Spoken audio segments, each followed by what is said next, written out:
Thank you very much. It was very interesting. At the beginning, with your first or second triangle, you pointed out that knowledge and otherness and yourself as a researcher are always localized in time and space and so on. And knowledge itself is localized because it depends on what you read, where you write, and so on. So how would you localize this theory? For me, I would say it's I have two main. The Indians would say paramparai, like traditions. Or in China they would say pai. Indians. So it will be, on the one hand, is really the anthropology of law from the Laboratoire d'Anthropologie juridique de Paris. So with Étienne Le Roy, so jeu des lois comes from him. This legal archetypes comes from his master, Michel Alliot, who was lucky I also had him as a professor. And he goes back actually to Henri Lévy-Bruhl, and before that it was Durkheim. So I would say that is like one lineage. The second main important lineage for me is I could say in a large sense, the Intercultural Institute of Montreal. So this part, I would say like the complexity and alterity part, that is more Laboratoire d'Anthropologie juridique de Paris. The interculturality part is more the work of the Intercultural Institute of Montreal, so which was, for the scientific part, headed by Robert Vachon, like for 50 years. And the master of Robert Vachon is Raimon Panikkar. And both of them actually basically are Catholic priests who spend their life in intercultural and interreligious dialogue between Christianism, Buddhism, Hinduism, and secularism, because they didn't want to confine it just like to interreligious, but they wanted to open it up more. So I would say my two main streams are this. Then for me the big challenge was I didn't want to get these things only at the edges or the margins. You know, there was a very nice book by another legal anthropologist in France, which was called Aux confins du droit, at the borders of law, by Norbert Rouland. And it's always this thing, you talk about sociology and things, and then it's always, it's interesting, but it's somewhere. So we never take this into real consideration when we talk about, now let's make decisions. Let's get serious. Then we forget about these things. And so my concern was, we have to bring this in the core of law. Because law is not just the books. Maybe what I'm talking about here is at the edges of legal centralism. But it is at the core of our living together. So it is at the core of what law in the wide sense is about. And so I always try to move to legal anthropology to say we have to make a link that it becomes like intercultural legal theory. And so there I would say really the other lineage, I spent lots of time and I worked there actually for 15 years, is this European Academy of Legal Theory with the European network of Réseau Européen Droit et Société, so European network of law and society. And so from the legal philosophy part, the one person who gave me a lot of things to actually make the connection between these things and legal theory is François Ost, who is like one francophone Belgian legal theorist. And so he comes from a different background, means really legal philosophy, legal theory, but the kind of things he worked on provided, like the bridges, if you want. So I would say those are my main lineages. And then, of course, there's, my own experiences, which are more like I'm Austrian, but living in a francophone, Franco-Belgian and French context, and having spent most of my time abroad and having my first intercultural shocks, because I didn't talk about this, but you go first to a culture which is not your culture, it's also not always so easy. And that for me was more like India and China. So I spent a few years, if you put it together, like with India and China. And my whole question of interculturality first comes from a context where I was in India, where you have a context where the majority of a country is not into the modern thing, like to put it like this. I was not in the context, for example, like some of my friends, they work in France, and you have the French legal system working and so on, and then you have some immigration, and then how to adjust this cultural diversity. So the questions are not exactly the same. My general question was always more the globalization part. How on a global sphere can we understand each other better and live together better? And then of course it has implications up to down to the local, but the kind of things that develop may be different from a person who's working at the local And then sometimes, okay, there's global implications. So I would say maybe that's if it gives you. Okay, thank you. And how about from now on? I mean, I may say that you're a dreamer, but you're not the only one. But how would you put this thing in practice? I mean, how would you like to put this thing in practice? I understand that, I'm an anthropologist as well, by the way, a religious anthropologist. I understand that the law environment tends to be kind of conservative, particularly in Europe, but in Japan it is the same. I'm Italian, a very good Italian friend of mine studies comparative law, and he teaches in Nagoya, so I've got a little bit of inside information. So it's kind of difficult to bring these kind of theories, not only in philosophy or law, that still is kind of open, it's philosophy that hippies, compared to lawyers, but if you want to apply this in practice to law studies or to law making, policy making, how would you do it? One thing I would say first, before giving a more complete answer, come back to our humanity point, you have to be very humble. It's not, when I started to do these things, it was a bit like, oh, we don't know how to live together, so I'm going to find like a theory and it will change the world, And when I did my master thesis, I sent copies to UNESCO and everywhere, and like, that kind of very, let's just make the change, and like this. And little by little I found out that it's tough, because the more also you do things which are not the mainstream things, you don't have a very easy life. And in the West, I would say you're lucky you're not in prison for this, you can say what you want to say, you don't have that kind of problems. But at the moment you really start to make very interdisciplinary research, you don't fit in the boxes anymore, so it's quite tough. At the same time, there are people who are willing to listen. Why? Because they're confronted to problems. So, for example, I mentioned before that we had, when I was talking about this negotiated order, that, for example, our Laboratoire was asked, it was in the Tribunal de Grande Instance, one of the tribunals in Paris, by the president. I'm just giving an example of the tribunal. Said, we have a problem with this argument of cultural diversity, because like we have, that's in the case where it's not like the youth who is like a criminal, but it's the youth has to be protected from his parents who mistreat him or something like this. And so the kind of thing there is, but in our culture, we must beat him, because that's a good education. I'm a responsible father because I beat my child, So the problem that they were facing is, what shall we do? Because if I'm a good judge, I have to give a decision which is in the best interest of the child and also respects the law. And it's my intime conviction, my intimate conviction, that has to base my decision. If I just impose the French public order without ever even taking into account what the families are telling me, will this be in the best interest of the child? So I just take the child away from the parents, but they may be good parents, and maybe it will be worse for the child to actually be taken away from the parents. Or on the other hand, do I always listen to them, and just because someone says culture, I'm like, oh, okay, so you do what you want, and I'm not applying it. So they wanted to have a study on this. And first they went into ethno-psychiatry to be Nathan at that point, and that didn't work out, so then they came to us. We started to do this work, which again came from a very concrete problem, a very concrete practitioner had. And not the institution, it was one particular president who thought that this is important in his tribunal. We did that thing, and then I was like, so we need some kind of translators.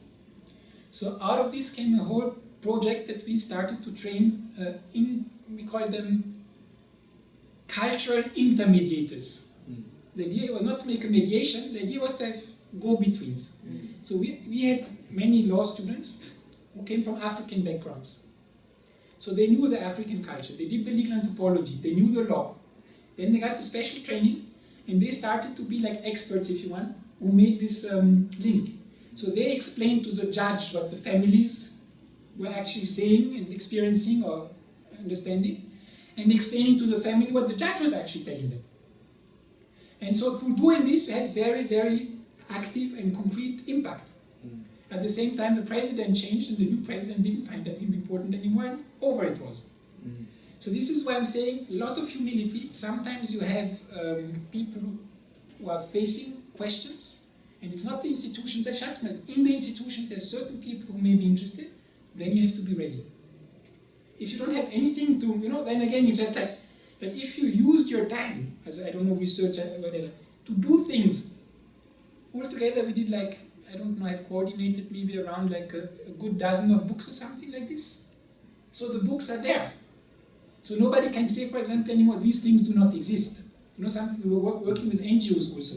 Who says, when I'm doing field study, this is happening.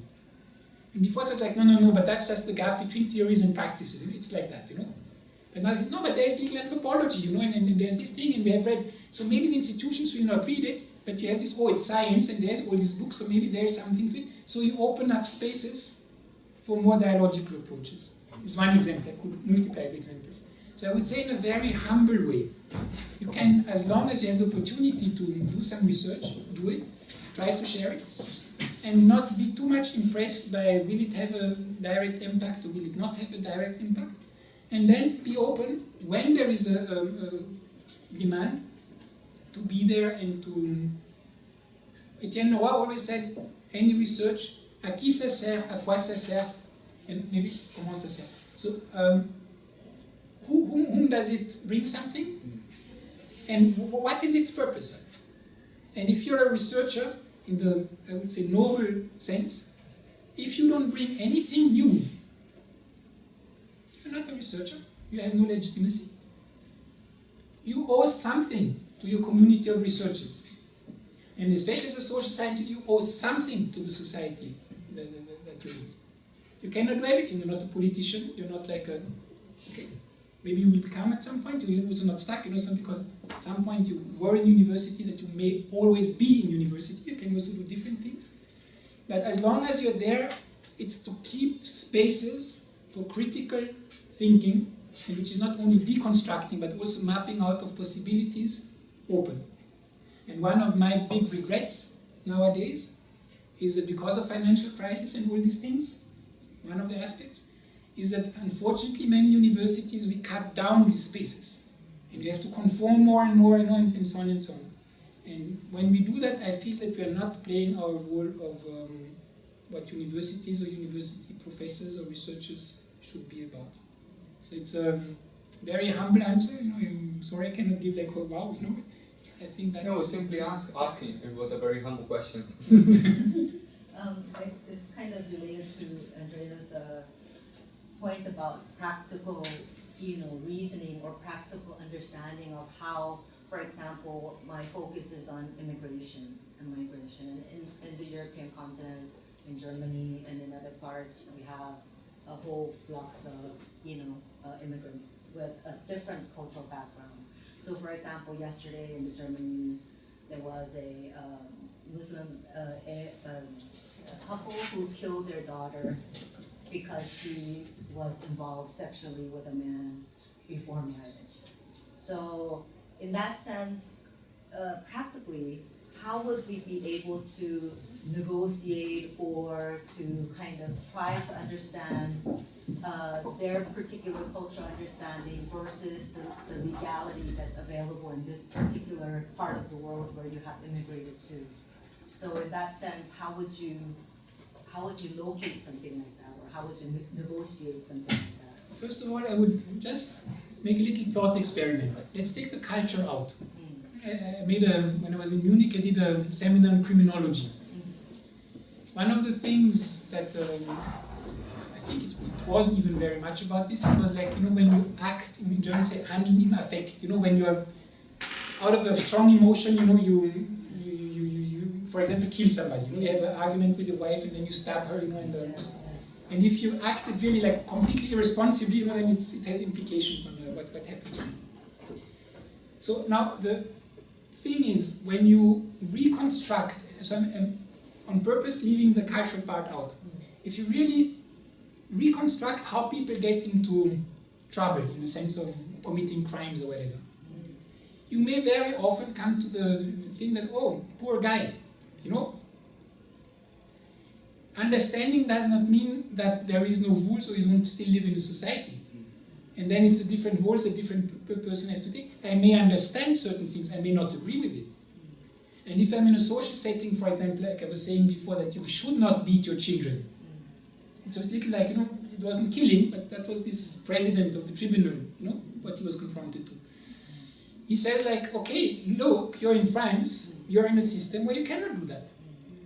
And then they come with something else, and then you have to take your human responsibility inside of your context and inside of what your job is, and to the best of your abilities, try to give the most appropriate answer.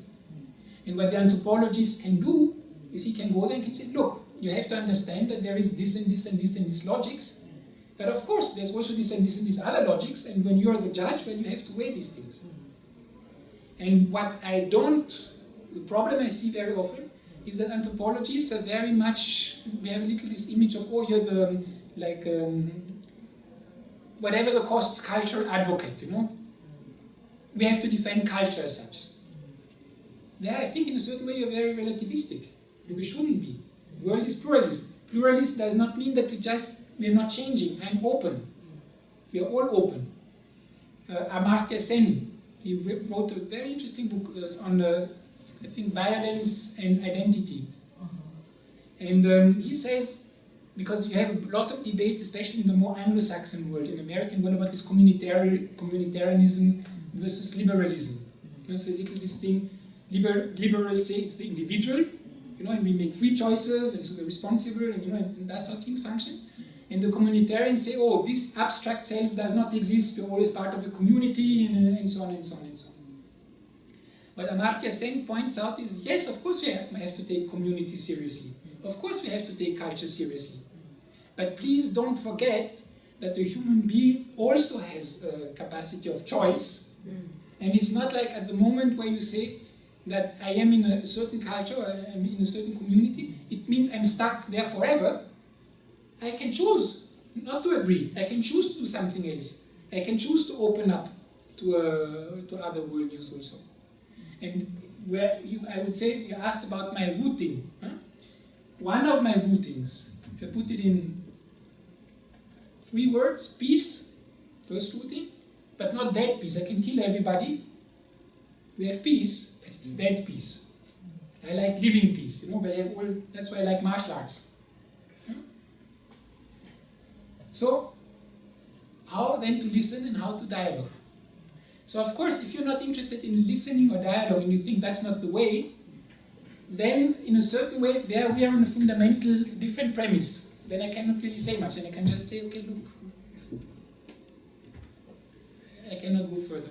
So again, I would bring it back to the responsibility of the people dealing with the questions.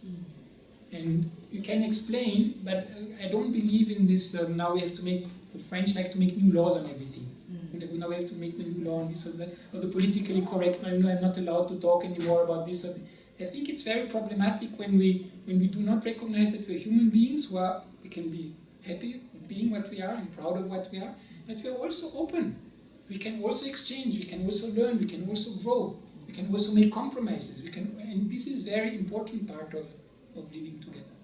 And it's not perfect. Sometimes, you know, and we try to do our best. So again, it's a little, you know, my answers tend to be not very direct, but it's maybe my experience, you know, which has taught me to be a little more like low-key, you know. And so. Yeah, absolutely.